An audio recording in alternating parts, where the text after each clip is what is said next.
안녕하세요. 창원에 살고 있는 평범한 전업주부 50대 여자입니다. 다음 달이면 우리 첫째 딸이 시집을 가는 날이랍니다.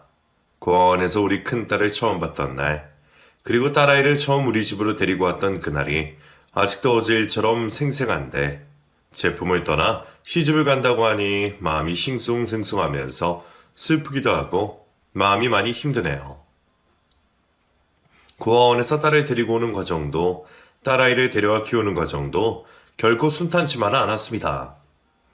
남들처럼 완벽한 평범한 가정이 될 수 없을 거란 건 알고 있었고, 각오도 있었지만 정말 힘들더군요. 딸아이를 키우면서 가장 힘들었던 순간을 하나 꼽으라고 하면, 딸아이가 20살 때 친부모를 찾아가 일어난 일을 뽑을 수 있을 것 같습니다. 그 당시 주변 사람들은 저에게 역시 검은 머리 짐승은 거두는 게 아니라며 제 딸을 욕했지만, 저는 끝까지 제 딸을 포기하지 않았습니다. 그땐 정말 죽는 걸 두려워하지 않고 목숨을 걸고 제 딸을 지켰었던 것 같아요. 그 덕분에 딸아이가 다시 제 품으로 돌아와 이렇게 시집도 갈 수 있게 된 게 아닌가 싶습니다. 딸아이를 시집 보내기 전 그날의 일을 한번 여러분들과 함께 회상해 보려고 합니다. 저희 친정아버지가 고아원 출신이십니다. 그래서 어릴 때부터 저는 친정아버지를 따라 고아원을 제 집처럼 드나들며 봉사활동을 많이 했었습니다. 보고 자란 것이 있어 성인이 돼서도 저는 혼자서 고아원에 자주 들려 아이들을 돌보아 주었습니다. 남편을 만난 곳도 바로 제가 봉사활동을 다니고 있던 고아원이었죠. 은양 씨는 정말 대단한 것 같아요. 저는 회사 선에 끌려서 1년에 2번 정도 봉사활동을 하는데도 힘들거든요. 세상에 은영 씨 같은 사람 또 없을 것 같아요. 에이, 아니에요. 티가 안 나서 그렇지. 세상에 알고 보면 남을 돕고 사는 사람들이 정말 많아요. 저는 어릴 때부터 아빠 손잡고 따라다닌 곳이라 익숙하다 보니 더 자주 들릴 수 있는 거고요. 회사 행사로 고아원 봉사활동을 하러 온 남편과 저는 연인이 되었습니다. 저는 남편과 연애할 때도 버릇처럼 말했습니다. 나는 결혼하고 나서도 봉사활동 꾸준히 할 거야. 남편한테 억지로 강요하진 않을 거지만 나랑 봉사활동 같이 다닐 수 있는 남자랑 결혼하고 싶어. 그럼 나랑 하면 되겠네. 나는 너랑 결혼하면 너 따라서 매일 고아원에 봉사활동하러 올 거야. 나 말로만 그러는 게 아니라 진짜 그럴 자신이 있어. 같이 고아원에 봉사활동을 다닐 수 있는 남자와 결혼을 하고 싶다는 저의 말에 남편은 그게 자신이라며 자신과 결혼하자고 조를 정도였습니다. 연애할 때도 남편은 일부러 저를 따라 고아원에 봉사활동을 다니기 시작했습니다. 이러지 않아도 된다니까. 오빠 주말에 쉬고 싶잖아. 오빠는 집에서 쉬어도 돼. 나 혼자 가도 된다고. 아니야, 난 괜찮아. 이게 힘들면 얼마나 힘들다고. 사실 처음에 조금 힘들긴 했는데 몇 번 하다 보니까 아이들 보는 것도 좋고 하루를 보람차게 보낼 수 있어서 뿌듯하더라고. 이제는 내가 좋아서 하는 거니까 말리지 마. 단순히 저에게 잘 보이기 위해 봉사활동을 하는 것이 아니라 남편도 정말 봉사활동의 의미를 진정으로 느끼면서 봉사활동을 하는 것이 보였습니다. 이 남자라면 나와 같은 생각을 가지고 평생 살아갈 수 있겠다 싶어 남편과의 결혼을 결심했습니다. 남편은 저와 결혼을 하고 나서도 꾸준히 저와 함께 고아원에 봉사활동을 다녔습니다. 그런데 남편과 제가 고아원 봉사활동을 열심히 하는 것을 탐탁지 않아 하는 사람이 있었습니다. 바로 시모였어요. 너희 요즘에도 고아원에 봉사활동 다니고 있니? 설마 지난주에 고아원 간다고 집에 못 온 거였어? 네, 어머님. 저번 주는 어린이날 봉사활동이라 시간을 뺄 수가 없었어요. 죄송해요. 그래도 오늘 왔으니까 서운한 마음 풀어주세요. 서운한 건 없지만 솔직히 말해서 나는 너희 고아원에 봉사활동 다니는 거 정말 마음에 안 든다. 너네들 좋은 마음으로 봉사활동 다니는 건 알겠는데 그게 너희한테 안 좋은 일이라는 걸 너희 정말 몰라서 그러니? 남편과 봉사활동하러 다닌다고 하면 남들은 다 복받을 거라고 말하는데 유일하게 시모만 봉사활동이 저에게 안 좋은 영향이 미친다고 부정적으로 말씀하셨습니다. 그때까지도 저는 시모가 무슨 말을 하는 건지 이해하지 못했습니다. 어머님, 그게 무슨 말씀이세요? 봉사활동이 저희한테 안 좋은 일이라뇨. 저희는 봉사활동 다니면서 오히려 더 좋은 영향받고 살고 있어요. 너희 그렇게 애들 있는 고아원에 봉사활동하러 다니면 임신 못해. 아이가 안 생길 거라고. 삼신 할머니가 그 애들이 너희 애들인 줄 알고 아기 점자 안 해주실 거다. 애 갖고 싶으면 당장 고아원 봉사활동 그만둬라. 고아원 말고도 봉사에 쓰는 데가 천지인데 왜 굳이 거길 가는 거야? 아, 어머님, 그거 다 미신 아니에요? 고아원 봉사활동하러 다닌다고 애 못 가진다는 말이 세상에 어딨어요. 그럼 고아원에서 일하시는 분들도 아이가 없어야 되는데 다들 아이 잘 만나고 사시는데요? 어머님, 걱정이 너무 앞서가셨어요. 너 내 말 우습게 듣다가는 큰 코 다친다. 내가 괜히 하는 말이 아니야. 나중에 돼서 후회하지 말고 내 말 듣고 고아원 봉사활동 당장 그만둬. 고아원 봉사활동에 다니면 삼신 할머니가 아이를 점지해주지 않아 제 임신이 되지 않을 거라는 시모의 말에 저는 코웃음을 쳤습니다. 정말 말도 안 되는 소리라고 생각을 했었죠. 그래서 저는 시모의 말을 무시하고 남편과 계속해서 고아원 봉사활동을 다녔습니다. 여보, 임신 테스트기 해봤어? 당신 요즘 생리 안 한다고 걱정했었잖아. 아, 그거 잠깐 미뤄진 거더라고. 지금은 생리하고 있어. 나도 이번에 임신된 건 줄 알고 살짝 기대했는데 아니었네. 우린 아직 때가 아닌가 봐, 여보. 남편과 저는 아이를 늦게 낳을 이유가 없었기 때문에 관계를 할 때 굳이 피임을 따라하지 않았습니다. 그런데도 결혼 1년이 지나도 저희에게 아이는 찾아오지 않았습니다. 결혼 1년 차에 아이가 생기지 않았을 땐 그냥 그런가 보다 했는데 2년 차에 접어드니 시모 말이 사실인가 싶었습니다. 여보, 어머니 말이 사실이었을까? 고아원 봉사활동 다니면 임신을 못한다고 했었던 그 말 말이야. 지금 생각해보면 어머님 말이 맞는 것 같기도 해. 지금부터라도 고아원 봉사활동을 잠깐 쉬어야 되는 게 아닌가 몰라. 엄마 말 미시는 거 다 알잖아. 그냥 지금은 때가 아니라고 생각하면 되지. 굳이 그렇게까지 생각할 필요 있어? 당신 말대로 고아원에 일하시는 분들 다 아이 잘 낳고 잘 사시는데 응? 고아원 봉사활동이랑 임신이랑 무슨 상관이야? 시모의 말에 신경 쓰지 않으려고 해도 시간이 지나면 지날수록 시모의 말이 틀리지 않은 말이라는 게 느껴졌습니다. 아이를 가지기 위해 인공수정도 하고 시험관도 했지만 아이는 끝끝내 저희에게 찾아오지 않았기 때문이었죠. 제가 몸으로도 마음으로도 많이 지쳐 있을 때 남편이 저에게 말했습니다. 여보, 우리 아이를 입양해보는 건 어떨까? 노력하면 언젠가 아이가 생길 수도 있겠지만 나는 아이를 입양해서 키우는 것도 우리가 부모가 되는 또 다른 방법 중 하나라고 생각해. 나는 당신이랑 고아원에 봉사활동하러 다니면서 능력만 된다면 나도 아이를 입양해서 키우고 싶다는 생각을 자주 했었어. 당신 생각은 어때? 아이를 입양해서 키워보는 게 어떻겠냐는 남편의 제안에 솔직히 저는 정말 당황스러웠습니다.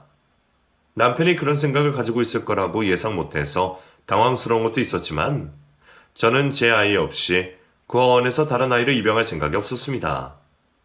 부모가 될 준비도 없이 아이 입양을 하는 건 섣부른 선택이라고 생각을 했었거든요. 나도 입양 생각은 당연히 하고 있었지. 근데 내가 낳은 아이 없이 입양할 생각은 없었어. 그래서 나 지금 당신 제안이 조금 당황스러워. 근데 나도 잘 생각해 볼게. 당신 말대로 아이를 입양하는 게 우리가 부모가 될 수 있는 또 다른 방법인 것 같아. 고민을 오래 하기는 했지만 저는 남편의 제안을 따르기로 했습니다. 저희가 아이를 입양하기로 했다고 하자 저희 친정 부모님은 저희를 걱정하시면서도 좋은 결정을 내린 거라고 응원해 주셨습니다. 하지만 시모는 예상대로 저희의 입양 결정을 극구 반대하셨습니다. 그렇게 맨날 남이 버린 애들 돌보더니 귀엽고 남의 애를 데려다 키우는구나. 이럴까봐 내가 고아원 봉사활동 다니지 말라고 했던 거 아니야. 너희 정말 피 한 방울 안 섞인 남의 애 데려다 키울 자신이 있어? 내 배로 낳은 내 새끼 키우는 것도 힘든데 어떤 사람 빗줄인지 어디 주신도 모르는 애를 데려다 키울 자신 있냔 말이야. 어머님, 저희 정말 자신 있어요. 저희 아버지를 보세요. 저희 아버지도 입양되셔서 훌륭한 부모님 밑에서 건강하게 잘 자라셨잖아요. 저희 아이 데려다가 내가 낳은 내 새끼처럼 키울 자신 없었으면 데리고 올 생각도 하지 않았을 거예요. 저희도 어머님 심정 이해해요. 그러니까 어머님도 결국엔 입양을 선택하게 된 저희 심정도 이해해 주세요. 시모의 반대가 크기는 했지만 결국엔 고아원에서 아이를 데려다 키우는 것을 허락받을 수 있었습니다. 남편과 저는 아들, 딸 가리지 말고 마음이 가는 아이로 데려오자고 약속을 하고 고아원으로 갔습니다. 입양 절차를 받기 위해 고아원에 갔을 때 저는 한눈에 제 가족 될 딸아이를 알아보았습니다. 당시 제 딸아이는 태어난 지 8개월밖에 안 된 아이였는데 팔에 커다란 갈색 점이 하나 있었습니다. 여보, 나 저기 팔에 점이 있는 저 아이한테 자꾸 눈길이 가는데 눈길이 가는 아이가 있어? 당신 나랑 통했네? 이상하게 방에 들어오자마자 나도 저 아이부터 눈에 들어왔어. 저 아이가 우리랑 같이 살게 될 운명인가 봐. 남편도 저와 같은 아이를 생각하고 있었습니다. 그래서 저희는 고민 없이 바로 팔에 큰 점이 있는 저희 딸아이를 입양하게 되었습니다. 여보, 내가 아기 이름 생각해봤는데 봄이 어때? 봄에 만난 소중한 아이니까 봄이라고 지으면 어떨까 싶어서 생각해봤어. 나도 봄이랑 관련된 이름이면 어떨까 했는데 봄이라는 이름 너무 예쁘다. 우리 아이 이름 봄이로 하자. 딸아이를 입양하고 난 후 남편과 저는 임신이 되지 않아 슬퍼했던 그 시간들이 아깝게 느껴질 정도로 행복했습니다. 분명 입양한 아이인데 제 배로 낳은 것 같고 그만큼 딸아이가 예뻐 보였습니다. 딸아이 입양을 반대했던 시모도 막상 아이를 데려가니 싫어하시기보다는 신기해하는 눈치셨습니다. 얘 고아원에서 데리고 온 애 맞니? 희한하게 애 얼굴에 너희들 얼굴이 다 있다. 모르는 사람이 보면 진짜 너희가 낳은 애인 줄 알겠어? 어머님이 보시기에도 봄이가 저희들 닮은 것 같아요? 저희 엄마랑 아빠도 봄이 보자마자 저 어릴 때 쏙 빼닮은 것 같다고 하더라고요. 그런 거 생각도 못하고 데리고 왔는데 신기하네요. 그래? 사돈들이 그랬단 말이야? 나는 우리 규진이 어릴 때 모습이 보이는데? 얘가 너희를 쏙 빼닮아서 눈길이 갔나 보다. 어이구, 너는 부모 좀 잘 만났다? 세상에 이런 부모가 어디 있니? 너는 너희 엄마 아빠 속 섞이지 말고 착하게 자라라. 사람들이 우리 딸아이를 보면 다 저와 남편을 닮을 것 같다고 말했습니다. 시모 말대로 그래서 제 딸아이가 남편과 제 눈에 들어온 듯 했습니다. 남편과 저는 서툰 초보 부모였지만 정말 최선을 다해 정성을 쏟아 딸아이를 키웠습니다. 그런데 어느 날 저희에게 또 다른 새로운 아이가 찾아왔습니다. 여보, 혹시나 해서 임신 테스트 해봤는데 두 줄이 떴어. 병원 가서 제대로 다시 확인해 봐야 될 것 같아. 딸아이를 입양한 지 1년 정도 됐을 때 저희에게 둘째 아이가 찾아왔습니다. 처음엔 정말 믿을 수가 없었습니다. 딸아이를 입양하고 나서는 아이를 키우는 게 정신없기도 했고 딸아이 한 명이면 충분하다 생각해서 임신 자체를 아예 포기하고 살고 있었습니다.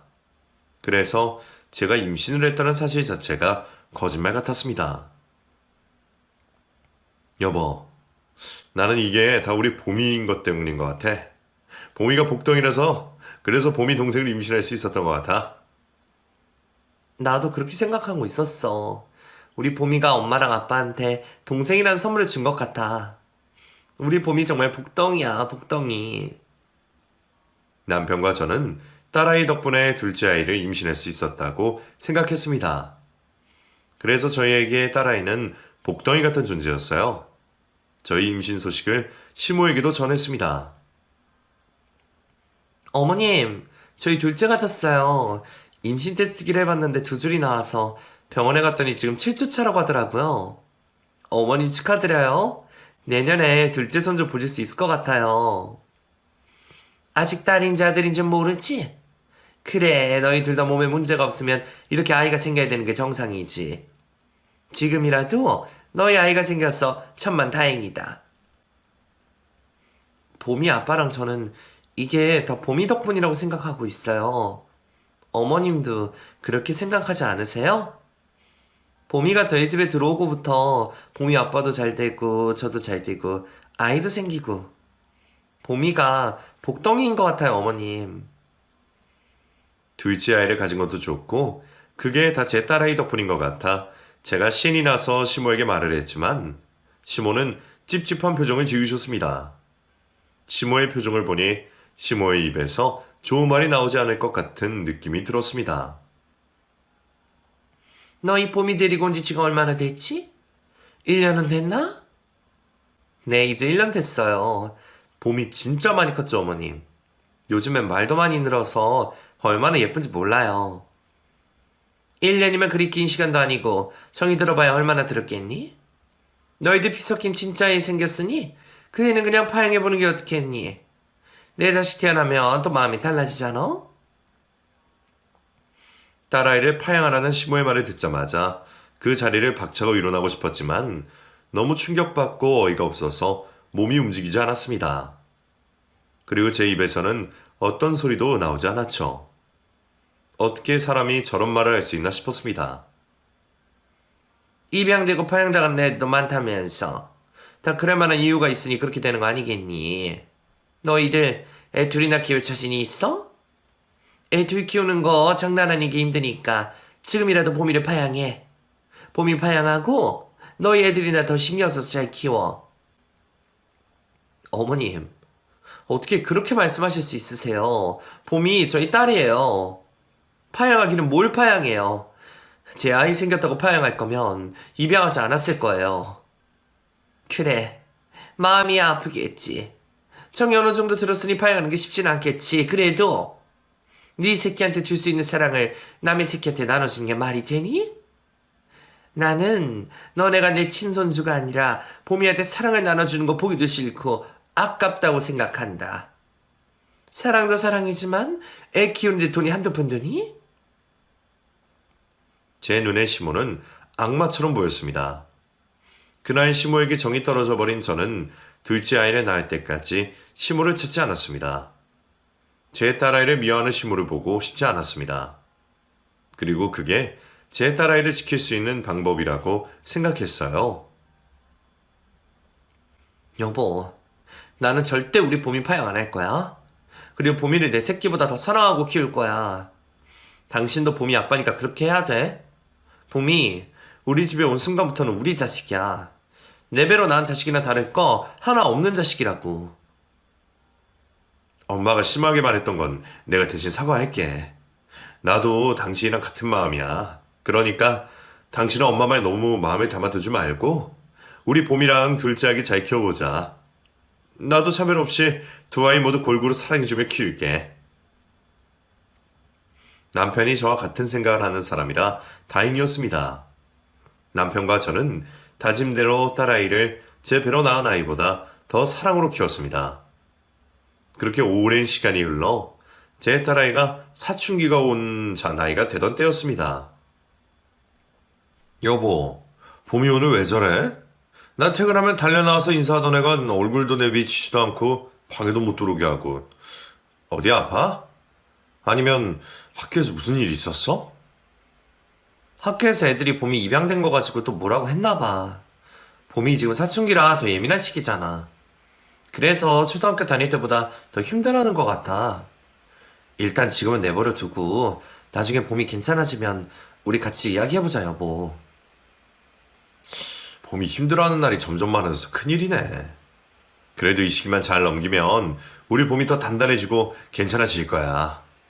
지금은 부모인 우리 역할이 중요한 것 같으니까 봄이 신경 많이 쓰자, 여보.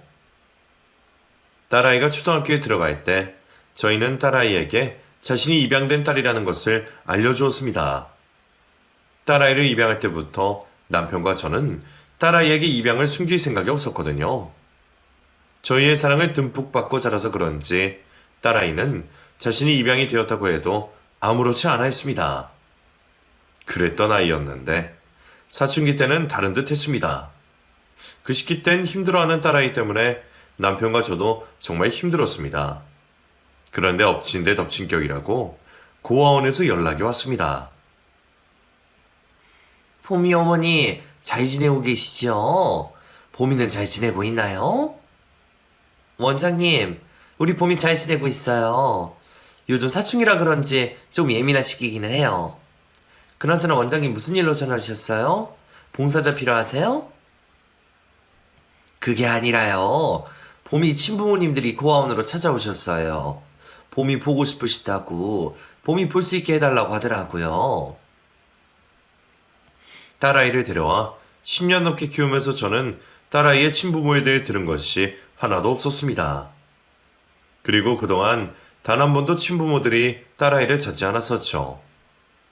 그래도 언젠가 한 번쯤은 딸아이의 친부모가 딸아이를 찾지 않을까 했는데 그 시기가 제 생각보다 갑자기에 너무 일찍이라 많이 당황했습니다.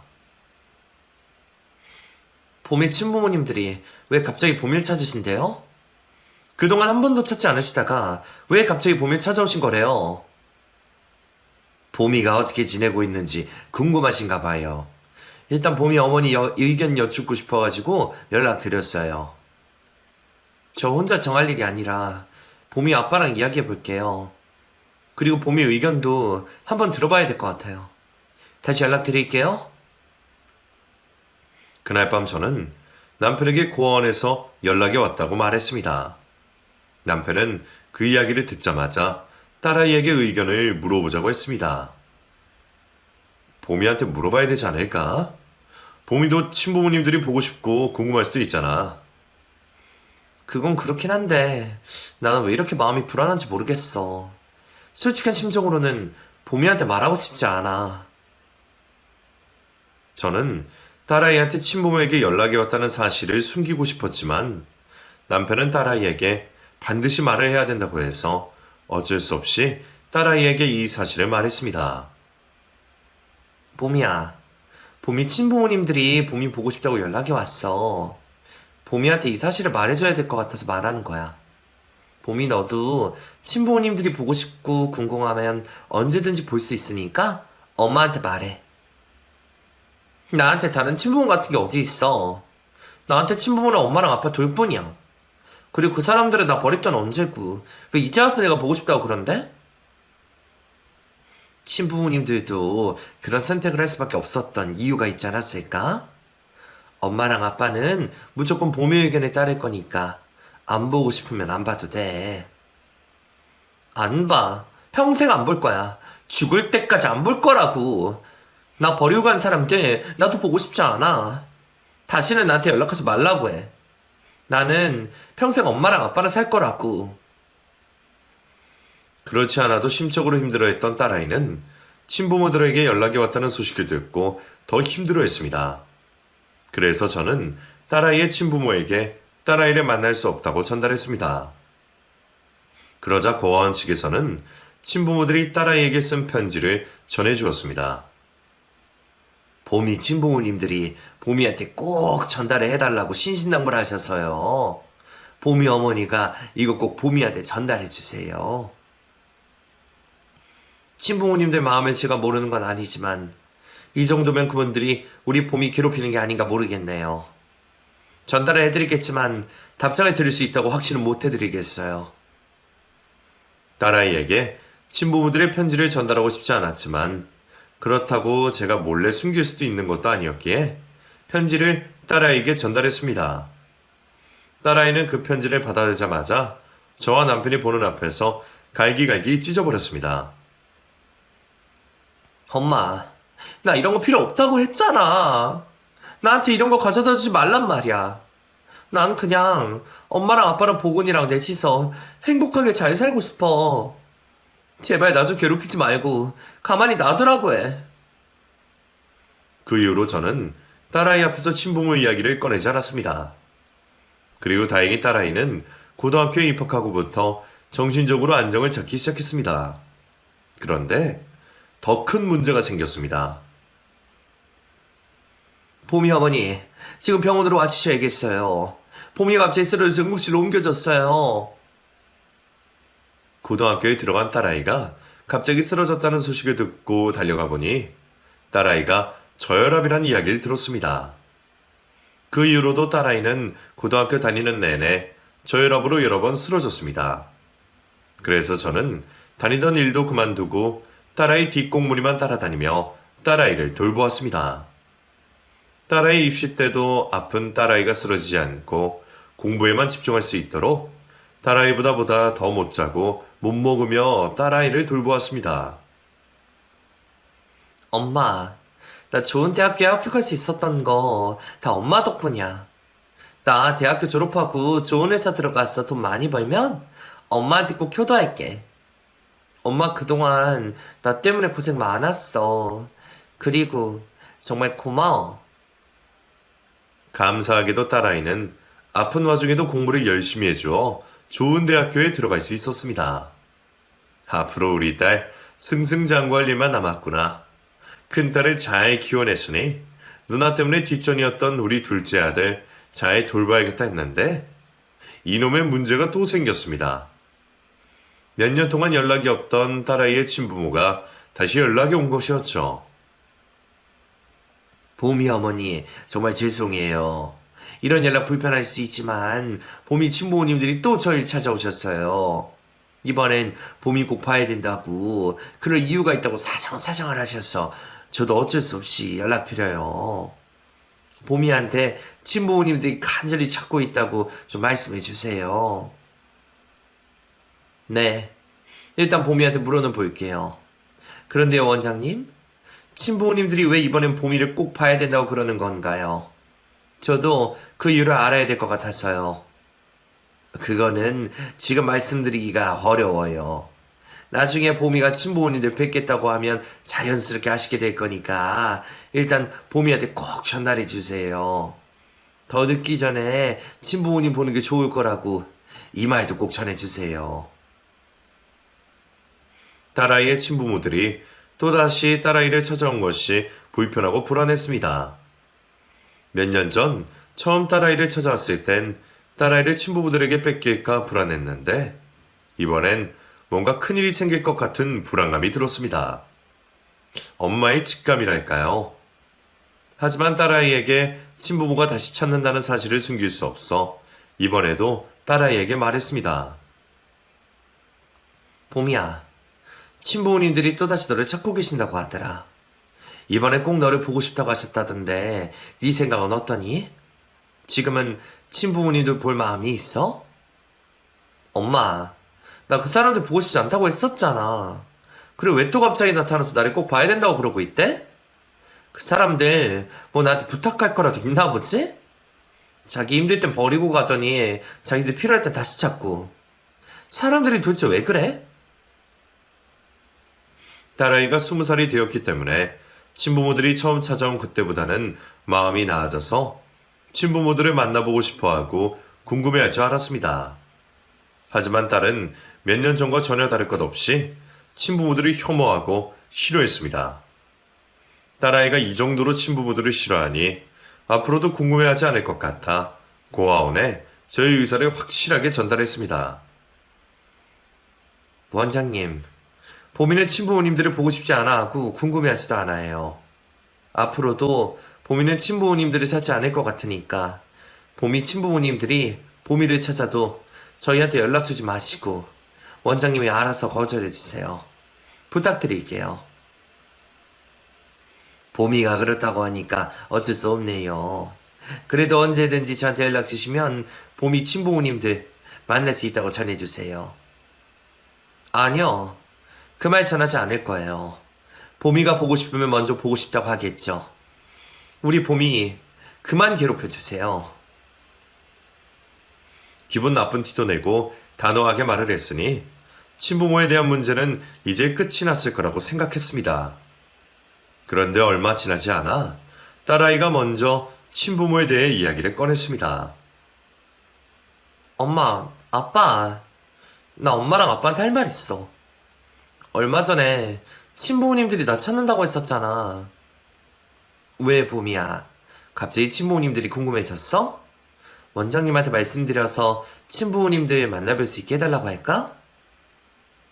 그게 아니라 엄마랑 아빠한테는 미안하지만 나 친부모님들이랑 같이 살고 싶어. 이 말하려고 했던 거야. 친부모를 잠깐 보겠다는 것도 아니고 친부모와 함께 살고 싶다는 딸아이의 말에 뒤통수를 크게 한 대 맞은 기분이었습니다. 배신감이 들기도 했지만 그것보다 마음이 무너지는 느낌이 들었습니다. 봄이야, 갑자기 이게 무슨 소리야. 친부모님들 얼굴도 보고 싶지 않다고 하더니 왜 갑자기 같이 살고 싶다고 그래. 무슨 심경에 변화가 있어서 그러는 거야. 생각해보니까 친부모님들이 나를 버리고 싶어서 버린 것도 아니고 어쩔 수 없이 그랬을 텐데 내가 너무 매정하게 그러나 싶어서 마음이 쓰여. 그리고 지금 나를 다시 찾아온 거면 사정이 괜찮아졌으니 그런 게 아닐까 싶어서 말이야. 그런 거라면 나도 친부모님들이랑 살아보고 싶어.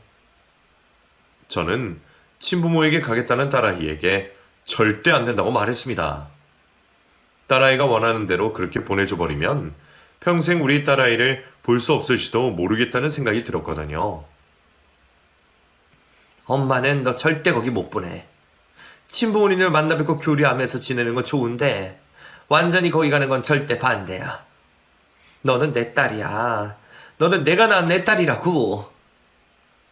마음으로 낳은 딸이랑 배 아파 낳은 딸이랑 같아? 다르잖아. 나 그냥 가게 해줘. 지금까지 엄마랑 아빠랑 행복하게 잘 지냈으니까 이제는 친부모님들이랑도 그렇게 살고 싶어. 내 눈에 흙이 들어가도 절대 안 돼. 너 정말 엄마 죽는 꼴 보고 싶어서 그래? 엄마는 너 없이 못 살아.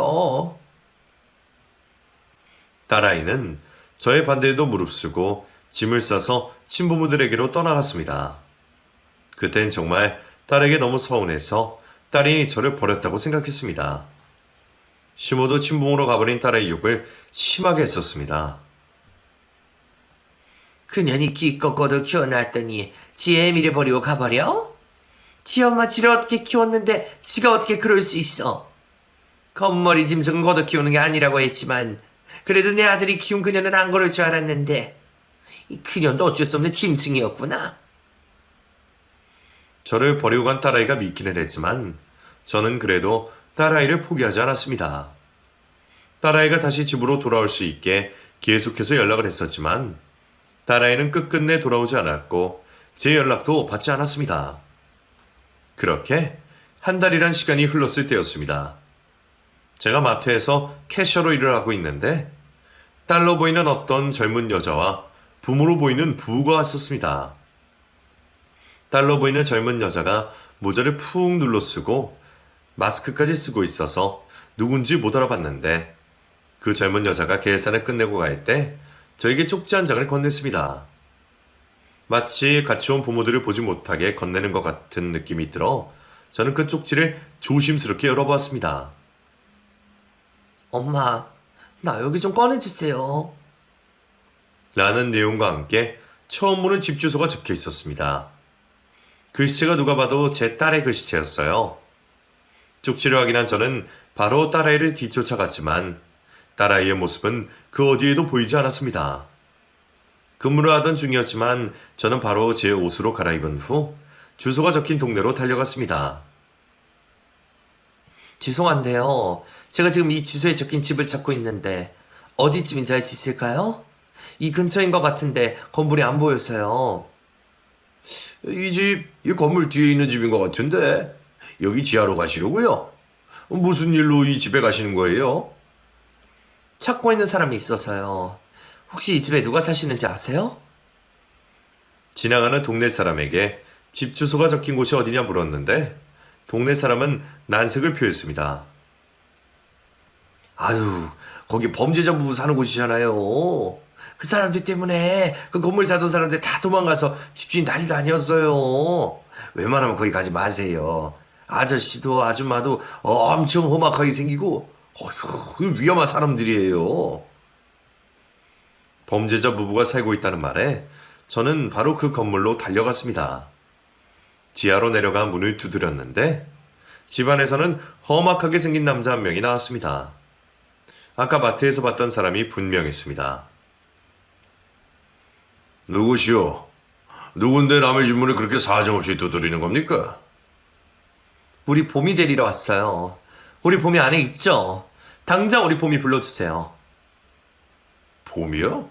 아, 걔 말하는 거요? 걔 여기 없으니 돌아가세요. 보안이 걔 키워준 양엄마 같은데 걔 여기 없으니 다시는 찾아오지 마시고요. 근데 누가 여기 주소 알려주는 거요? 그건 그쪽이 알 필요 없고요. 우리 딸 내놓으시라고요.